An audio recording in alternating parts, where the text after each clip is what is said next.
Hello, everybody. Welcome to AFIRM's webinar on 2026 RSL updates. We are joined today by two of our most engaged AFIRM member brand representatives, Robert Campbell and John Moraes. They will be presenting for you shortly. I'm Nate Sponsler, serving as director for AFIRM in my 10th year now, after having been a member myself. For those of you not familiar with AFIRM, we are a highly specialized trade association. We have a laser-like focus on chemicals management and specifically chemical restrictions in products. So we cover topics related to testing, compliance, supply chain management, supplier outreach and education, and also a lot of policy work. We do work with regulators on these issues on a pretty much constant basis, given everything that is going on. So yeah, the 2026 RSL is live on the web. It's been translated into 7 additional languages. This is all freely available at the AFIRM website. And today we're just going to take you through some of the bigger changes, adjustments, edits, additions for this year's update, and give a little bit more context and background to justify those changes and how we can help brands meet their compliance obligations. So yeah, with that, we'll dive right in and head to the next slide.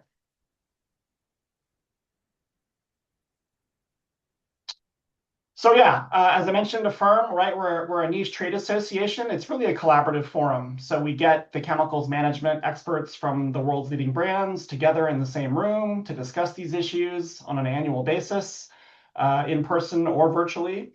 And we're really trying to elevate the broader industry on this topic. We're trying to simplify, align, and scale RSL adoption. It's a very complicated issue. We realize it's challenging for the supply chain. So we are here to help and try to make your lives easier.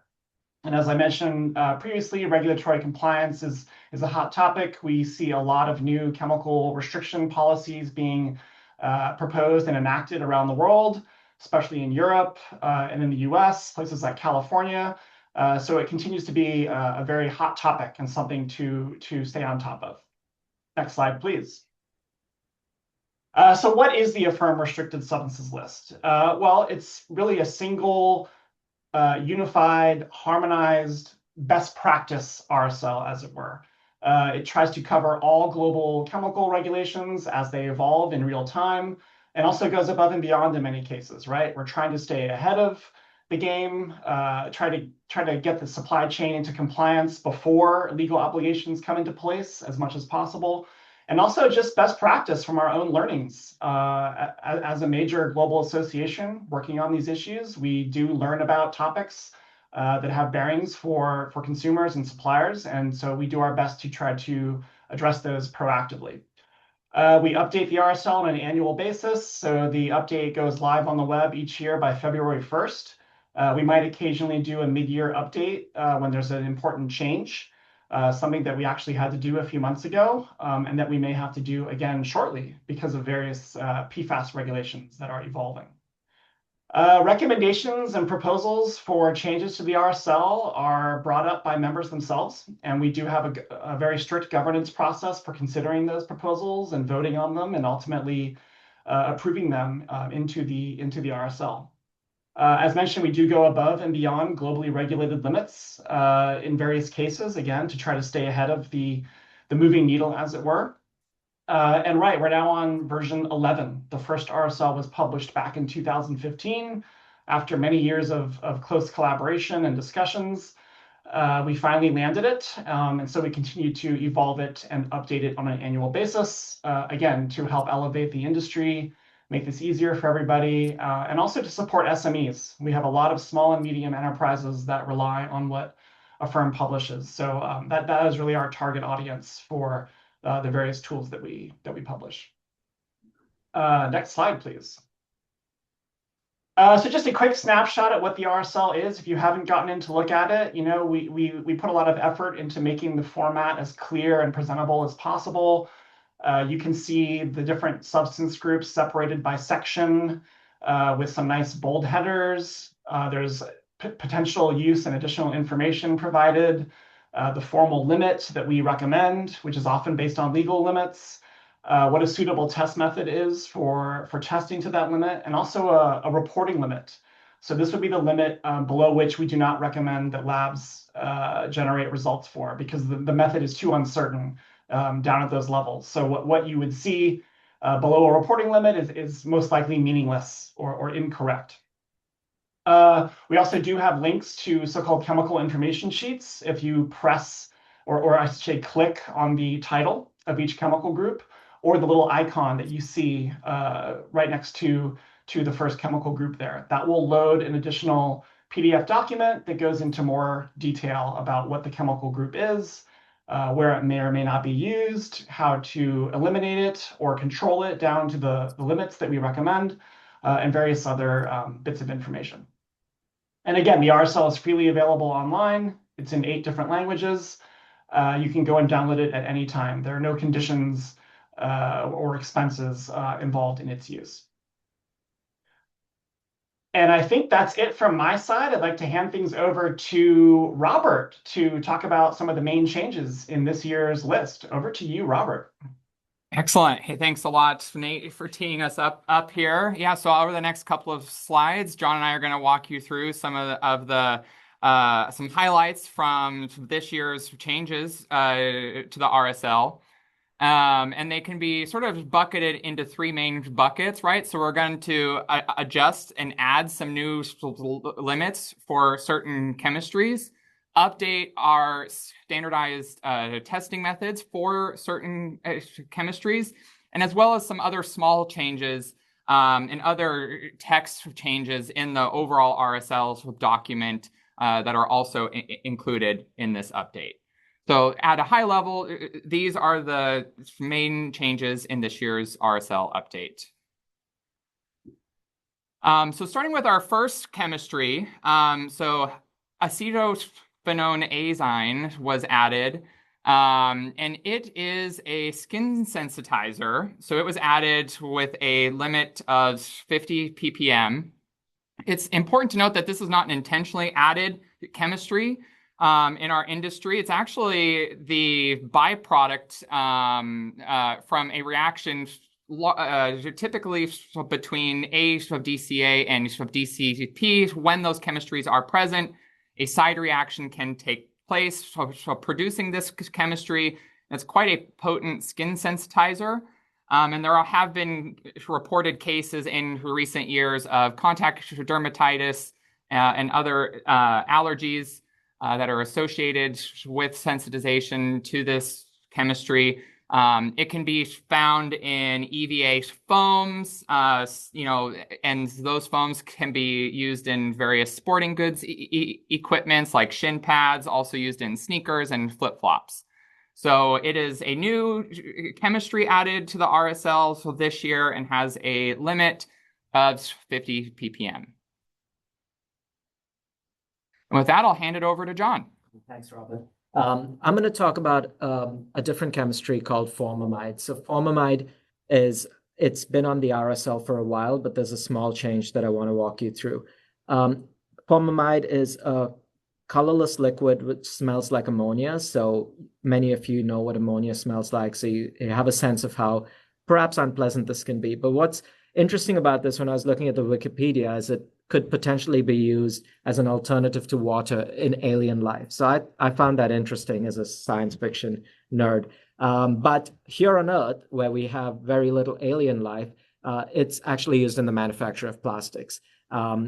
It's restricted under the European Union's REACH restriction. And so AFIRM has always had a 1,000 ppm limit because this is considered an SVHC.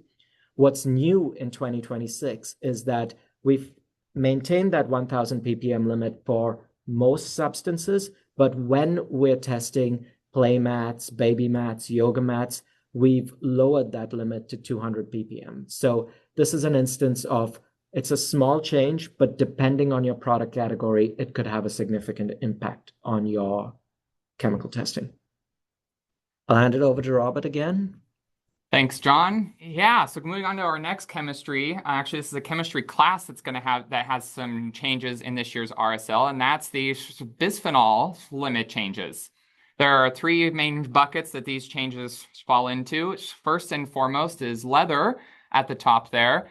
And the limit for this material is going to be lowered from 1,000 to 500 ppm for for 3 of the bisphenols. You can see there on your screen. It's also important to note that BPS and BPF can be present in impurities in certain syntans. So tight quality controls are necessary when using those syntans to make sure that the levels are not exceeded, especially since they are being reduced this year by half. If you go down to the next material type, polycarbonate, we are lowering the BPA limit to 100 ppm for this class.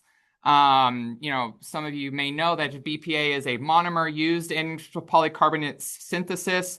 So it also requires tight quality controls to ensure that unreacted residual monomer BPA is not in the material itself post-production. And then lastly, and we're also sort of having a catch-all limit for all other materials, right, outside of this, for all other bisphenols currently listed on our RSL, each with a limit of 200 ppm each. And Robert, if I could just jump in here quickly. Absolutely. Yeah, so bisphenols are an emerging topic across many different jurisdictions, right? We've known about BPA for many years. There are various regulations in place, but now we're beginning to see restrictions proposed for the entire class of bisphenols. In places like Europe, there's some activity in California. So in AFIRM, our approach is to try to feasibly draw them down across the supply chain in a stepwise, feasible fashion, right? Industry can't often just remove an entire class of chemicals on short notice or on a dime. So it's got to be done sequentially in a stepwise fashion. So we continue to lower these limits based on what is realistic and what is feasible, and based on our many discussions with experts and supply chain actors across the industry. Excellent. So thank you, Nate. And with that, I'll pass it over to John. Thanks, Robert. So I'm going to talk a little bit about PFAS, and I'm going to take a few slides to walk you through this because it's becoming a topic which has a lot of attention on it, and it's quite complex. So it's worth just going back to basics a little bit and trying to understand what PFAS are, what the recent legislation says, what the recent test methods test, etc. So let's start with what a normal substance is. So a normal polymeric substance, so a plastic, a rubber, a paint, is made up of a long chain of carbon atoms, right? So the CCCC is something that you'll often see if you look at chemical formulations. Now, if you go to a PFAS substance, Robert? Yeah. All of those carbon chains remain intact, but what's important is every single connection that's not a carbon is a fluorine. Okay, and this is where the name PFAS comes from. It stands for per and polyfluoroalkyl substances. And fluorine is very special. It doesn't allow other atoms to stick to it. And so you'll see these PFAS substances used in a variety of nonstick coatings. They've been known as different names over the years. So forever chemicals is something that you might have encountered if you read news articles, but there are a lot of brand names too. So Teflon, PTFE, Scotchgard. When you're looking at coatings, you might have seen PFC, you might have seen DWR. All of these are not necessarily containing PFAS, but when you see these, you need to think about, could it potentially have PFAS? Do we need to test for it? Okay. As I mentioned, so traditionally, these were used in a lot of resistance, right? So if you want an oil-resistant coating, if you want a stain-resistant coating, a water-resistant coating, PFAS was a great substance to apply to your fabric, to apply to your leather, to apply to your ski and firefighting equipment, because it provides great properties. At the same time, there were a lot of negative health effects, cancers, reproductive harm. And for this reason, we're going to see a lot of legislation in this space that's extant, so present legislation, as well as legislations that's coming down the pipe. So this is something that manufacturers really need to pay a lot of attention to. And on the next slide, we'll talk a little bit about One of the reasons why there's so much attention is because there's been a lot of public awareness of this issue. So this excellent movie called Dark Waters talks about PFAS contamination in a town that had negative health consequences. And instances like this is why we're seeing an increase in legislation as people are more and more aware of the harms of PFAS. So let's walk through some of the more outstanding legislation and very restrictive legislation in place. So in the European Union, we have certain PFAS, so not all of them, but certain classes of PFAS are restricted at 25 parts per billion. That's an extremely low limit, and potentially you could have contamination that could result in 25 parts per billion. So even if you're not intentionally adding PFAS in as part of your manufacturing, you might still encounter PFAS. And just to put this on your radar, that this European limit exists for certain classes of PFAS. There's also been a French law passed that has that 25 parts per billion applied to individual PFAS, but there are also different limits of 50 parts per million for all PFAS and 250 parts per billion for total PFAS, excluding polymers. So a lot of this is confusing, and if you're confused, we totally understand, and this is why we're going through this in this webinar to explain the differences, and I recommend you read the AFIRM RSL and the PFAS phase-out guidance for even more details. And then finally, we've been talking about individual PFAS or classes of PFAS, but in Denmark and California, there's a law that restricts the amount of PFAS you can have based on a completely different method of looking at it. So you're not looking at the chemistry, but you're looking at the presence of the fluorine atom, the red circles that I had in the previous slide. So it's a 50 part per million of fluorine atoms or 100 part per million of fluorine atoms in California and Denmark. And I should note that that 100 part per million will eventually come down to 50 parts per million. So keep this in mind. Just because it's 100 parts per million and compliant today, it might not be compliant in the future. So it's worth investigating this if you ever find it. Okay.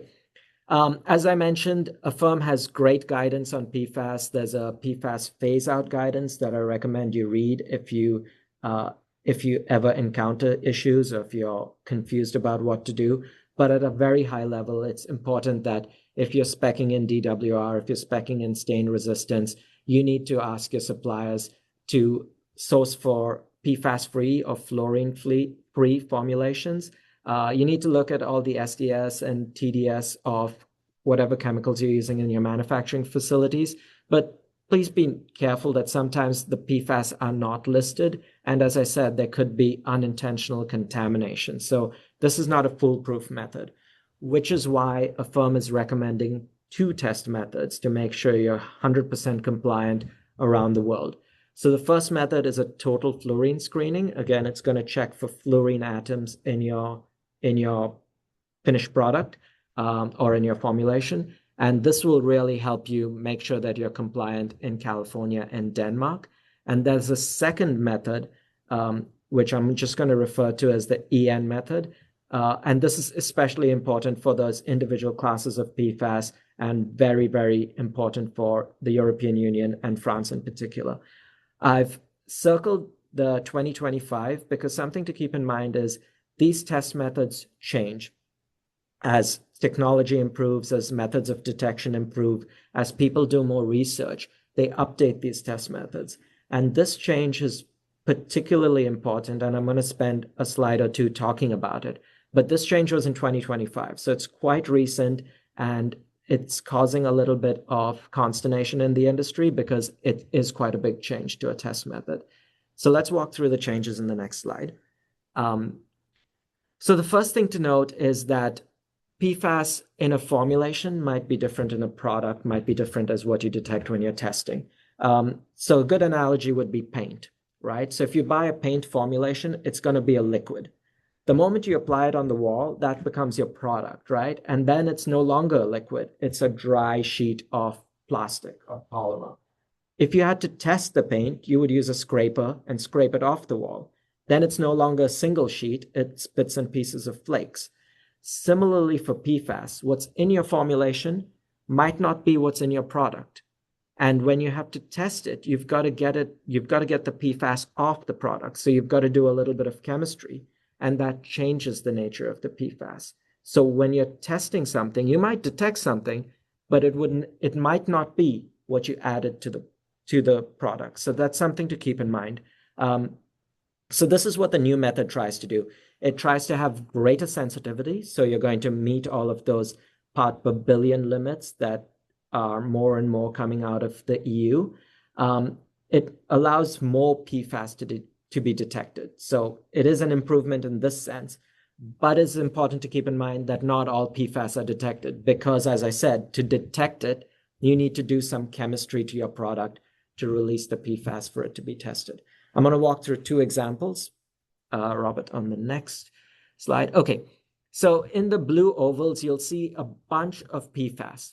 All of these are converted during the testing process into that single PFAS, which is on the red circle. So in the green circle. So if you ever see that PFAS in the green circle, and you look at your formulations and you notice that it's not there, it could be because as part of the testing, it's converted into the PFOS and CH2H54. And you don't have to remember that. I'm just highlighting that things can change. And then the last one is actually quite surprising. This perfluorodecanoic acid cannot be detected with the new test method. So just because you don't have this detected, it could potentially be present. And a good hedge is to use that total organic fluorine method, because then potentially if it's there above 50 parts per million, you could detect this even if you're not detecting it by the second method. So I know I've covered a lot out here, but it is a confusing topic. It is a complicated topic. And I really encourage you to do a little bit of work in this because it's a space that a lot of regulators are paying attention to. John, if I could just jump in. Right. So if you go to the AFIRM 2026 RSL, you'll see there's an Appendix B that lists off quite a few individual PFAS substances, and it explains whether this new test method can find them or not. Because as John said, in many cases, they will convert into other substances that the method can find. In some cases, they'll convert into substances that the method cannot find. So this is all explained in detail in that Appendix B. So I highly encourage you to take a look at it if you want to get into that level of complexity. Thanks, Nate. Yeah, so I think between Appendix B and the AFIRM RSL, plus the PFAS phase-out guidance, we have put out really good tools for you to use and make this complex topic digestible. And with that, I'll hand it back to Robert. Over to Nate, I believe. Oh no, this one is for me. Sorry about that. Yeah, so as John and Nate had mentioned, I just also wanted to highlight that the AFIRM group has several great resources publicly available on our website. Highly encourage you to visit that. Not only will you find the RSL for products, we also find the packaging RSL, a chemistry toolkit, information on the various chemistries in the RSL, as well as several additional resources and training materials. So highly encourage you all to leverage those and materials like that are out there to help you. So with that, I'll hand it over to Nate. Great. Thank you, Robert, and thank you, John, for taking us through those complex updates in a pretty quick, consolidated, and clear fashion. So, of course, we are available anytime if you have questions. You can reach out to AFIRM via our website. There's a field for submitting questions or comments, and we do monitor the inbox quite regularly, and we're usually pretty quick about responding to them. Because again, our goal is to elevate the industry on this topic more broadly. And on that note, I should just emphasize that AFIRM is a trade association. The AFIRM RSL is not a certification scheme. It's not a label. It's all voluntary. If brands want to adopt the RSL as their own, that is up to them to do. And I know that many brands do. In some cases, they might add an additional restriction or two or make slight modifications. I think we see less and less of that over time, but I just want to be very clear about that. What AFIRM publishes is guidance, and it's up to the brands themselves on how they want to implement it exactly. So yeah, thanks everybody for joining. Stay tuned. We're always sharing additional updates in Affirm. We may even have to come out with an additional update or some additional guidance shortly on the new French PFAS decree, which is creating a lot of controversy. We are actually expecting additional information out of the French authorities any day now. So once that we have that, we will go through it very carefully, discuss as a membership and with our Lab Technical Advisory Committee, and try to come forward with a position to help clarify this, because we do realize and appreciate just how complicated this is getting, both from a technical standpoint and sort of a legal regulatory compliance standpoint. We're doing the best we can. We encourage you to stay tuned and follow our updates. So with that, we will wrap up the webinar and wish you a good rest of your morning, afternoon, evening, or day, or night, and we will catch up with you at a future webinar. Thank you, everybody. Excellent. Hey, thank you, everyone. Thanks, Nate. Thanks, everyone. Thanks, Nate.